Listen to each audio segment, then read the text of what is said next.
ഈ ഒരു ഐറ്റം എല്ലാവർക്കും ഒരുപോലെ ഉണ്ടാക്കാൻ പറ്റുന്ന ഒരു കിടിലനായിട്ടുള്ള സോയാബീൻ വെച്ചിട്ടുള്ളൊരു കറിയാണ് കേട്ടോ. അപ്പോൾ പെട്ടെന്ന് റെഡിയാക്കാൻ പറ്റുന്നതേ ഉള്ളൂ. എങ്ങനെ ഉണ്ടാക്കുന്നതെന്ന് നോക്കിയാലോ. അതിന് വേണ്ടിയിട്ട് ഞാനാദ്യം ഒരു ബൗളിലോട്ട് കുറച്ച് നല്ലപോലെ തന്നെ വെള്ളം തിളപ്പിച്ചിട്ട് ഇതിലോട്ട് സോയാബീൻ ഇട്ടിട്ട് ജസ്റ്റ് ഒരു അരമണിക്കൂറോളം സോക്ക് ചെയ്യാൻ വേണ്ടി വെച്ചിട്ടുണ്ട്. ഇനി ഇതൊന്ന് വാഷ് ചെയ്തിട്ട് ഇതിലുള്ള വെള്ളമൊക്കെ നല്ല പോലെ ഒന്ന് പിഴിഞ്ഞിട്ടെടുക്കട്ടെ. ഒരു 3-4 പ്രാവശ്യം, ഒരു 4-5 പ്രാവശ്യമെങ്കിലും ഇങ്ങനെ പിഴിഞ്ഞെടുത്ത് കഴിഞ്ഞാൽ ഈ ഒരു യെല്ലോ കളറുള്ള വെള്ളം മാറി നല്ല ക്ലീൻ ആയിട്ടുള്ള വെള്ളം കിട്ടുന്നത് വരെ അങ്ങനെ ചെയ്യുക. അപ്പോൾ ഒരു സോയാബീൻ്റെ എന്തെങ്കിലും ടേസ്റ്റ് ഉണ്ടെങ്കിൽ അതൊക്കെ പോയി കിട്ടും. അപ്പോൾ ഇതുപോലെ നല്ല ക്ലീൻ വാട്ടർ ആവുന്നവരെ ഒന്ന് പിഴിഞ്ഞെടുത്ത് നല്ലപോലെ ക്ലീൻ ചെയ്തിട്ട് ഒരു ബൗളിലോട്ട് മാറ്റാം.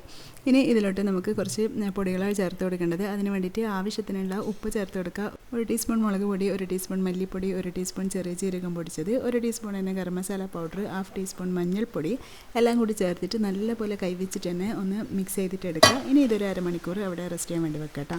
ഇനി ഒരു മിക്സിയുടെ ജാർ എടുത്തിട്ട് ഇതിലോട്ട് ഒരു പിടി നിറയെ പുതിനയിലയും, ഒരു കൈപ്പിടി നിറയെ മല്ലിയിലയും, ഒരു 10-12 വെളുത്തുള്ളി, ഒരു ചെറിയ പീസ് ഇഞ്ചി, എരിവിന് ആവശ്യത്തിനുള്ള പച്ചമുളക്, ഒരു 8-10 കാഷ്യൂ, 2 ടേബിൾ സ്പൂൺ നിറച്ചെണ്ണ, കട്ടിയുള്ള പുളിയില്ലാത്ത തൈര്, ഇതൊക്കെ ചേർത്തിട്ട് നല്ല പോലെ ഒന്ന് പേസ്റ്റായിട്ട് അരച്ചെടുക്കുക.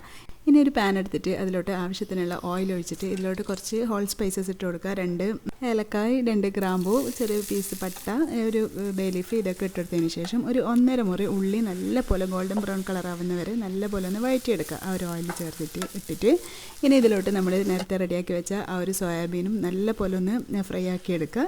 എന്നിട്ട് വേണം ഇതിലോട്ട് നമ്മൾ അരച്ച് വെച്ച മസാല ചേർത്ത് കൊടുക്കാൻ വേണ്ടിയിട്ട്. എന്നിട്ട് ഇതിലോട്ട് നിങ്ങൾക്ക് എത്രത്തോളം ഗ്രേവി വേണം അതിനാവശ്യത്തിനുള്ള കുറച്ച് വെള്ളം ഒഴിച്ച് കൊടുക്കുക. പിന്നെ ആവശ്യത്തിന് ഉപ്പൊക്കെ നോക്കിയിട്ട് ചേർത്ത് കൊടുക്കുക.